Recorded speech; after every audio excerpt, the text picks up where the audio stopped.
Area 51 అందరూ నార్మల్గా పిలిచే పేరు ఇది. కానీ దీని అఫీషియల్ నేమ్ ఇది కాదు.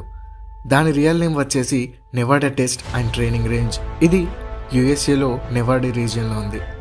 వరల్డ్ వార్ సమయంలో ఏరియా 1, ఏరియా 2, ఏరియా 3 ఇలా చాలా ఏరియాస్లు న్యూక్లియర్ బాంబ్ టెస్టింగ్ కోసం జరిగేవి. ఈ స్పెషల్ ప్లేస్ ఏరియా 51 కూడా ఆ సమయంలో ఒక టెస్ట్ ప్లేస్ మాత్రమే. ఇలా ఎన్ని ఏరియాస్లు ఉన్నాయో వాటి అన్నిటి గురించి ఎవరు ఇప్పటి వరకు ఎలాంటి రిపోర్ట్ చేయలేదు. కానీ స్పెసిఫిక్గా ఈ ఏరియా 51 ఈరోజు కూడా మిస్టరీ ఎక్స్ప్లోరర్స్కి ఒక ఛాలెంజ్గా నిలిచింది. సో ఈ ఇంట్రెస్టింగ్ టాపిక్ చెప్పుకునే ముందు మన ఛానల్కి ఎవరైనా కొత్తగా విజిట్ అయితే సబ్స్క్రైబ్ చేసుకోండి, పక్కనే వచ్చే బెల్ ఐకాన్ క్లిక్ చేసుకోండి. సో ఏమాత్రం లేట్ చేయకుండా మన టాపిక్లోకి వెళ్ళిపోదాం. Let's start.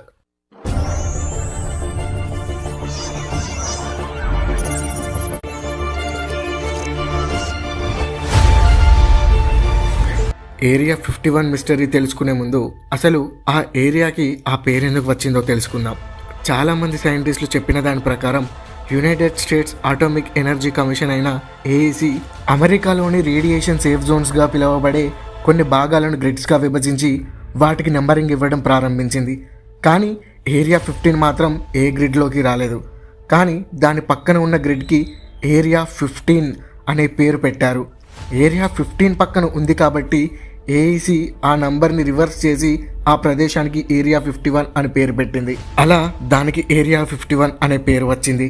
ఒకవేళ ఏరియా 51 కూడా గ్రిడ్గా విభజించి ఉంటే దానికి ఖచ్చితంగా ఏరియా 16 అనే పేరు పెట్టేవారు. ఇది చాలామంది సైంటిస్టులు నమ్ముతున్న గ్రిడ్ నంబర్ సిస్టమ్ వల్ల వచ్చిన ఏరియా 51 పేరు వెనుక ఉన్న రహస్యం.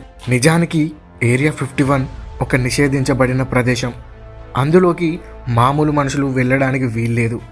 ఏరియా 51 చుట్టూ మిలిటరీ కమాండర్స్ 24 అవర్స్ కాపలా కాస్తుంటాయి. వారిని కమోడ్యూట్స్ అని కూడా అంటారు. ఒకవేళ ఎవరైనా ఆ బార్డర్ దాటి లోపలికి వెళ్ళడానికి ప్రయత్నిస్తే ఆన్ ద స్పాట్ కాల్చిపడేసే రైట్స్ యుఎస్ వాళ్ళకి ఇచ్చింది. అంతేకాదు ఏరియా 51 చుట్టూ చిన్న కదలికను కూడా గుర్తించే మోస్ట్ అడ్వాన్స్డ్ సెన్సార్స్ కూడా అక్కడ అమర్చారు. అంతేకాదు సివిల్ ఎయిర్ క్రాఫ్ట్స్ కూడా ఏరియా 15 పై నుండి ఎగరడానికి వీల్లేదు. మరి అందులో పనిచేసే సైంటిస్టులు మరియు అక్కడ స్టాఫ్ ఎలా వెళ్తారో తెలుసా? జెనెట్ అనే ప్యాసింజర్ ఎయిర్ క్రాఫ్ట్ ద్వారా సైంటిస్టులు ఏరియా 51కి వెళ్తారు. జెనెట్ ఎయిర్ క్రాఫ్ట్లు ప్రతిరోజు లాస్ వేగాస్లోని మెకారమ్ ఇంటర్నేషనల్ ఎయిర్పోర్ట్ నుండి స్టాఫ్ని ఎక్కించుకొని ఏరియా 51కి వెళ్తాయి. జెనెట్ ఎయిర్ క్రాఫ్ట్స్ పైన ఎలాంటి నంబర్స్ ఉండవు. కేవలం ఒక రెడ్ కలర్ స్ట్రిప్ మాత్రమే ఆ ఎయిర్ క్రాఫ్ట్ చుట్టూ ఉంటుంది. ఏరియా 51 అమెరికాలోని నార్త్ లాస్ వేగాస్కు 100 మైల్స్ దూరంలో ఉంది. కొత్త ఎయిర్ క్రాఫ్ట్ టెక్నాలజీ మీద రీసెర్చ్ చేయడం మరియు వాటిని టెస్ట్ చేయడం ఏరియా 51 యొక్క ప్రైమరీ మిషన్. కానీ అందులో ఎయిర్ క్రాఫ్ట్ టెక్నాలజీతో పాటు కొన్ని కొత్త టెక్నాలజీ పైన రహస్యంగా రీసెర్చ్ జరుగుతాయని కొంతమంది నమ్మకం. నిజానికి అసలు ఏరియా 51లో ఏం జరుగుతుందో 2013 వరకు ఎవ్వరికీ తెలియదు. మనం ఇప్పుడు చూస్తున్న శాటిలైట్ ఇమేజ్ కూడా అమెరికా చాలా కాలం పాటు దాన్ని రహస్యంగా ఉంచింది. నాసా తీసిన శాటిలైట్ ఇమేజెస్ని కూడా అమెరికా ఎప్పటికప్పుడు డిలీట్ చేస్తూ వచ్చింది. కానీ 2005లో ప్రవేశపెట్టిన ఫ్రీడమ్ ఆఫ్ ఇన్ఫర్మేషన్ యాక్ట్ వల్ల central intelligence agencies CIA July 2023లో ఈ ఏరియా 51 గురించి మరియు అక్కడ జరిగే ప్రయోగాల గురించి కొన్ని డాక్యుమెంట్స్ని రిలీజ్ చేసింది. అందులో కేవలం ఎయిర్ క్రాఫ్ట్స్ పైనే రీసెర్చ్ జరుగుతాయని చెప్పింది. కానీ ఏరియా 51కి దగ్గరలో నివసించేవారు అక్కడ ఎప్పుడూ వెలుగుతూ ఉండే డిస్క్ లాంటివి ఎగురుతూ ఉండేవి అని చెప్పేవారు. నిజానికి యూఎఫ్ఓల మీద రీసెర్చ్ చేయడానికి యుఎస్ఏ ఎయిర్ ఫోర్స్ 1952లో ప్రాజెక్ట్ బ్లూ బుక్ అనే మిషన్ని స్టార్ట్ చేసింది. అందులో దాదాపు 12,618 యూఎఫ్ఓ సైటింగ్స్ని రికార్డ్ చేసింది. అందులో కొన్ని మామూలు ఎయిర్ క్రాఫ్ట్స్ అని మరియు మరికొన్ని మేఘాలు అడ్డు రావడం వల్ల మరియు స్టార్స్ నుండి వచ్చే వెలుగు వల్ల సరిగ్గా కనిపించలేదు అని చెప్పింది. తరువాత 1969లో యుఎస్ఓ గవర్నమెంట్ ఆర్డర్స్ ప్రకారం ఆ ప్రాజెక్ట్ని క్యాన్సిల్ చేసింది. కానీ అఫీషియల్గా క్యాన్సిల్ చేసిన ఆ పరిశోధనలు అన్నీ ఎవ్వరికీ తెలియకుండా ఏరియా 51లో కొనసాగిస్తున్నారు అని కొంతమంది వాదిస్తున్నారు. అందుకు చాలా ఆధారాలు కూడా ఉన్నాయి. అవి ఏంటి అంటే 1947 జూలై 8న రోజ్వెల్ అనే ప్రాంతంలో ఒక ఫ్లయింగ్ సాసర్ లాంటి ఆకారం ఆకాశం నుండి కింద పడింది. దాన్ని మిలిటరీ వాళ్ళు స్వాధీనం చేసుకొని ఏరియా 51కి తరలించారు. సైంటిస్టులు ఆ యూఎఫ్ఓ పార్ట్స్ని గమనిస్తే కొన్ని నమ్మలేని నిజాలు తెలిసాయి. దాని నిర్మాణానికి యూజ్ చేసిన మెటీరియల్ భూమి మీద లభించే ఎలాంటి రిసోర్స్ని పోలేదు. పూర్తిగా ఒక కొత్త రకమైన మెటీరియల్ వాడి ఆ యూఎఫ్ఓలను తయారు చేశారు. అందుకే ఆ ఏరియా 51లో ఎవ్వరికీ తెలియకుండా ఏలియన్స్ మీద రీసెర్చ్ జరుగుతుంది అని అందరికీ అనుమానం వచ్చింది. లెఫ్టినెంట్ వాల్టర్ హాంట్ అనే ఒక ఎక్స్ మిలిటరీ మ్యాన్ తను చనిపోయిన తర్వాత తన రాసుకున్న అఫిడవిట్ దొరికింది. అఫిడవిట్ అంటే ఒక నోటరీ టైప్. అందులో ఏముంది అంటే రోజ్వెల్ క్రాష్లో జరిగిన ఎయిర్ క్రాఫ్ట్ ఒక స్పేస్ షిప్, అందులో చనిపోయిన 2 ఏలియన్స్ ఉన్నారు అని ఉంది. అలానే 1966 నుండి 1979 వరకు ఏరియా 51లో పనిచేసిన ఒక మెకానికల్ ఇంజనీర్ అతను చనిపోయే ముందు ఏమని చెప్పారంటే ఏరియా 51లో తను ఒక గ్రే ఏలియన్తో పనిచేశాను అని, ఆ ఏలియన్తో టెలిపాథిక్ టెక్నాలజీ యూజ్ చేసి కనెక్ట్ చేశామని, ఆ ఏలియన్ పేరు జే-రాడ్ అని చెప్పారు. చనిపోయే ముందు ఎవ్వరూ అబద్ధం చెప్పరు అనే కన్సర్న్తో చాలామంది అతను చెప్పింది నిజమే అని నమ్ముతారు. 1989లో బాబ్ లేజర్ అనే వ్యక్తి BBC ఛానల్లో ఒక ఇంటర్వ్యూ ఇచ్చారు. ఆ ఇంటర్వ్యూలో ఏం చెప్పాడు అంటే నేను ఏరియా 51 యొక్క ఎక్స్ ఎంప్లాయీని. అక్కడ నేను S4 అనే ఫెసిలిటీతో పనిచేశాను. అక్కడ 9 రియల్ స్పేస్ షిప్స్ని నేను చూశాను.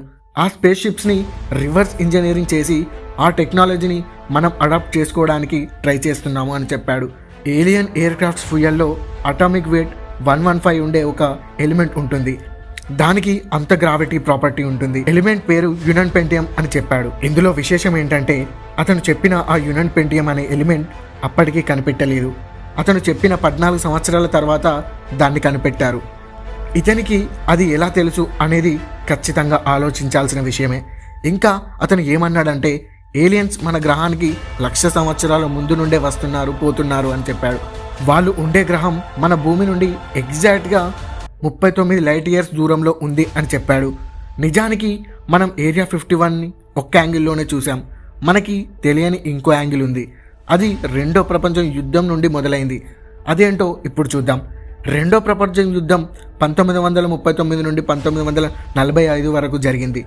ఆ యుద్ధంలో అమెరికా మొదటిసారి జపాన్ మీద అణుబాంబులు వేసి ప్రపంచ దేశాలకు తమ శక్తిని చూపించింది. కానీ రష్యా మాత్రం దాన్ని ఒక సవాల్గా తీసుకొని తమ శక్తి సామర్థ్యాలను వేగంగా పెంచుకోవడం ప్రారంభించింది. ఆ స్పీడ్తో రష్యా తమ డిఫెన్స్ సిస్టమ్ని ఇంప్రూవ్ చేసుకుంటే రష్యానే ప్రపంచంలో అత్యంత శక్తివంతమైన దేశంగా మారుతుందని భయపడిన అమెరికా కొత్త ఎయిర్ క్రాఫ్ట్ను డిజైన్ చేయడం స్టార్ట్ చేసింది. అందులో భాగంగా U2 అనే ఒక స్పై ఎయిర్ క్రాఫ్ట్ని తయారు చేసింది. దీనిని డ్రాగన్ లేడీ అనే పేరుతో కూడా పిలుస్తారు. దాన్ని తయారు చేయడానికి $1.25 మిలియన్ ఖర్చు పెట్టింది. కానీ U2ని టెస్ట్ చేయాలంటే దాన్ని ఆకాశంలోకి పంపించాలి. అలా చేస్తే U2 గురించి ప్రపంచానికి తెలిసిపోతుంది అని భావించిన అమెరికా ఏరియా 51కి తెరలేపింది. ప్రపంచానికి తెలియని ఒక రహస్య ప్రదేశాన్ని ఏర్పాటు చేసుకోవాలనుకుంది. అందుకు గ్రూమ్ లేక్ దగ్గర ప్రాంతాలు కరెక్ట్గా ఉంటాయి అని భావించింది. అంతేకాదు గ్రూమ్ లేక్ పక్కన ఉన్న భూమి మొత్తం ఫ్లాట్గా ఉంది. ఎయిర్ క్రాఫ్ట్లను టెస్ట్ చేయడానికి కావాల్సిన రన్వే నిర్మాణానికి కరెక్ట్ ప్రదేశం అని అనుకుంది. అంతేకాదు ఏరియా 51 చుట్టూ ఎత్తైన పర్వతాలు ఉండడం వల్ల ఆ ప్రదేశం ప్రపంచానికి కనిపించే అవకాశం లేదు. అందుకే అది కరెక్ట్ అయిన ప్లేస్ అని దానికి ఏరియా 51 అనే పేరు పెట్టింది. అక్కడ కొత్త ఎయిర్ క్రాఫ్ట్ని టెస్ట్ చేయడం మొదలుపెట్టింది. అంతేకాకుండా ఏరియా 51లో ఏలియన్స్ మీద ప్రయోగాలు జరుగుతున్నాయని చెప్పడానికి మనం చాలా ఆధారాలు చూసాం. అందుకే ఎక్కువ శాతం UFO సైటింగ్స్ అమెరికాలోనే జరుగుతాయి. ఫ్రీడమ్ ఆఫ్ ఇన్ఫర్మేషన్ యాక్ట్ వల్ల మనకు ఇన్ని విషయాలు తెలిసాయి. లేదంటే ఏరియా 51 ఎప్పటికీ ఒక మిస్టరీలానే మిగిలిపోయేది. ఏది ఏమైనా ఒక్కటి మాత్రం నిజం, అక్కడ ఎలాంటి ప్రయోగాలు జరిగినా ప్రపంచానికి మంచి చేసేవి అయితే అమెరికాతో పాటు ప్రపంచ దేశాలకు మనకు అందరికీ మంచిది. అలా కాకుండా అమెరికా ఏలియన్స్ని కాంటాక్ట్ అయితే అందరూ ప్రమాదంలో పడతాం, ఒకవేళ అవి మంచి ఏలియన్స్ కాకపోతే. సో ఇది ఏరియా 51 యొక్క స్టోరీ. సో ఇలాంటి మరిన్ని ఇంట్రెస్టింగ్ అండ్ మిస్టరీ వీడియోస్ కోసం మన ఛానల్ని అయితే వెంటనే సబ్స్క్రైబ్ చేసుకోండి. పక్కనే వచ్చే బెల్ ఐకాన్ కూడా క్లిక్ చేయండి. మీకు ఈ ఏరియా 51 వీడియో నచ్చినట్లయితే లైక్ చేయండి. మీ ఫ్రెండ్స్ మీ ఫ్యామిలీస్తో అందరితో షేర్ చేసుకోండి. ఇంకా మీకు దేని గురించి అయినా తెలుసుకోవాలి అనిపిస్తే, దేని గురించి తెలుసుకోవాలనిపిస్తుందో కింద కామెంట్ సెక్షన్లో కామెంట్ చేయండి. నేను నెక్స్ట్ వీడియో చేస్తాను. Thank you for watching.